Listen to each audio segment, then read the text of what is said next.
జనసేన అభ్యర్థుల జాబితాను మరో 3-4 రోజులలో పార్టీ అధినేత పవన్ కళ్యాణ్ అధికారికంగా ప్రకటిస్తారని, అప్పటి వరకు సోషల్ మీడియా, కొన్ని ప్రసార మాధ్యమాలలో వస్తున్న వదంతుల్ని నమ్మవద్దని మాజీ మంత్రి కొత్తపల్లి సుబ్బారాయుడు కోరారు.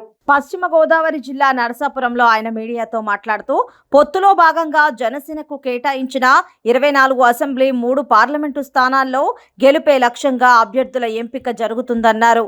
రేపు ఎల్లుండులలో అభ్యర్థులను ఎట్టి పరిస్థితుల్లో ప్రకటించే ఛాన్స్ లేదన్నారు. కావున అధినేత జాబితాను ప్రకటించే వరకు పార్టీ శ్రేణులు వివిధ మీడియాలో వచ్చే ఊహాగానాలని నమ్మొద్దని విజ్ఞప్తి చేశారు. ముఖ్యంగా తొందరలోనే ఎన్నికల నోటిఫికేషన్ కూడా రాబోతుంది. ఈ లోపలనే పార్టీ అభ్యర్థులందరినీ కూడా ప్రకటించడానికి జనసేన పార్టీ కానీ, తెలుగుదేశం పార్టీ కానీ అన్ని రకాలుగాను కూడా సన్నాహాలు జరుగుతున్నాయి. అయితే ఈ రోజున జనరల్గా కొన్ని సోషల్ మీడియాస్లో కానీ, కొన్ని మీడియాల్లో కానీ ఇవాళ రేపు జనరల్గా అభ్యర్థుల్ని ప్రకటిస్తున్నారని కొన్ని రూమర్స్ రావడం జరిగింది కొన్ని నియోజకవర్గాల్లో. అటువంటిది ప్రస్తుతానికి లేదు. 4-3 రోజుల వరకు కూడా జనసేన పార్టీ తరపు నుంచి అభ్యర్థుల్ని ప్రకటించేటువంటి ఆలోచన పార్టీ అధిష్టానానికి లేదని సందర్భంగా తెలియపరుస్తున్నా.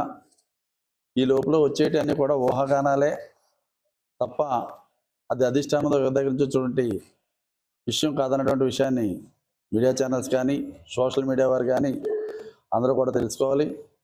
అదేవిధంగా పార్టీ అభిమానులు కానీ, ప్రజానీకం కానీ ఇవన్నీ కూడా ఏదైనా అఫీషియల్గా పార్టీ అధినేత పవన్ కళ్యాణ్ గారు తప్పనిసరిగా 4-3 రోజుల లోపలనే ప్రకటించాలని ఆలోచన చేస్తున్నారు.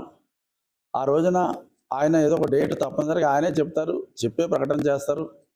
ఆ విధంగా ప్రకటనలు వచ్చే వరకు కూడా ఎవరో కూడా ఎటువంటి చిన్న విషయాలు ఏదైనా న్యూస్ ఛానల్స్లో కానీ, లేకపోతే సోషల్ మీడియాస్లో కానీ వచ్చేటువంటి విషయాలను చూసి ఎవరు కూడా వేరే రకంగా ఆందోళన చెందడం కానీ, లేకపోతే వేరే రకంగా ఊహాగానాలు కానీ అవకాశాలు ఇవ్వకుండా ఉండాలని నేను కోరుతున్నా.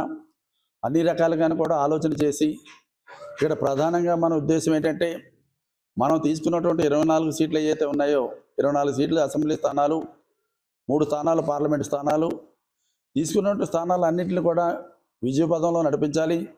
మనం తీసుకున్నటువంటి స్థానాలన్నీ కూడా మన పార్టీ తెలుగుదేశం పార్టీ సపోర్టుతో మన పార్టీ విజయకేతనం ఎగరవేయాలి.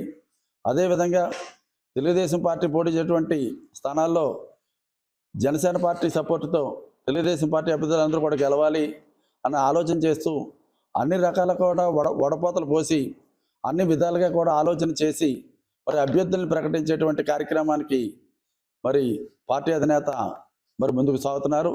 కనుక ఇవాళ కానీ రేపు కానీ ఎట్టి పరిస్థితుల్లో అనౌన్స్మెంట్ అంటే కొంతమంది అభ్యర్థుల్ని ఒక 5-10 అభ్యర్థులను ప్రకటించేటువంటి అవకాశం లేదని ఖచ్చితంగా తెలియపరుస్తుంది.